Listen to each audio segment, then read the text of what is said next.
June 4-ന് പാലം കുലുങ്ങിയാലും കേളം കുലുങ്ങില്ല എന്ന് പറയുന്ന പോലെയാണ് പിണറായി വിജയൻ കുലുങ്ങില്ല. കേരളത്തിലെ ജനങ്ങൾ ഒറ്റുനോക്കുന്ന ഏക മണ്ഡലമാണ് തൃശ്ശൂർ മണ്ഡലം.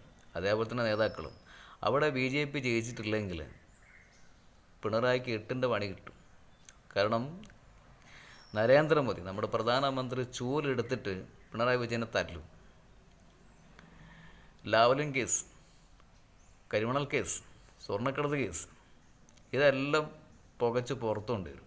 അതായത് ED കേരളത്തിൽ നിന്നും പോവുകയില്ല, നരനായട്ടായിരിക്കും.